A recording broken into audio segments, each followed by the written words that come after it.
Have you ever caught yourself missing someone who made you cry more than they made you smile?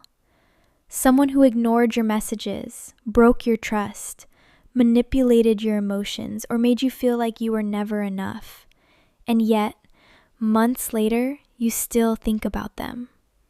You know they weren't good for you. Your friends told you to move on. Your mind knows the relationship was toxic, but your heart keeps pulling you back. Why? Why do we miss the people who hurt us the most?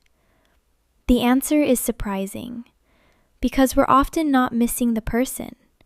We're missing the emotional addiction they created. Toxic relationships rarely hurt all the time.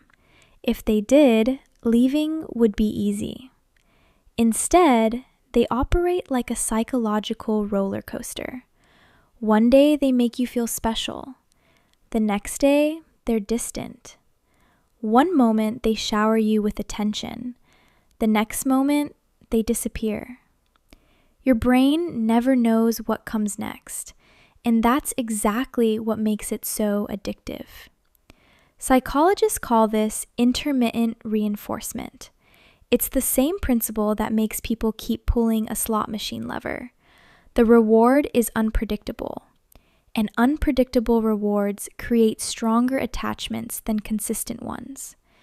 So when a toxic person suddenly gives affection after days of neglect, your brain releases a powerful burst of dopamine. You start chasing that feeling. Not because the relationship is healthy, but because your brain has been trained to crave the next emotional high. And after the relationship ends, your brain doesn't immediately miss the pain.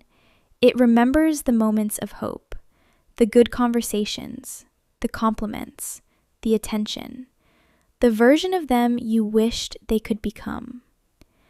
That's why you can miss someone and still be better off without them. So how do you stop missing a toxic person?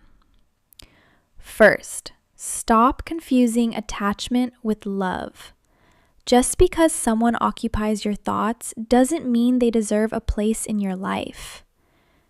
Second, remember the whole story, not just the highlights. When we feel lonely, our minds create a highlight reel. They replay the best moments and conveniently skip the sleepless nights, the anxiety, and the tears. Write down the reasons the relationship ended. Read them whenever nostalgia starts rewriting history. And finally, don't ask yourself, why do I miss them?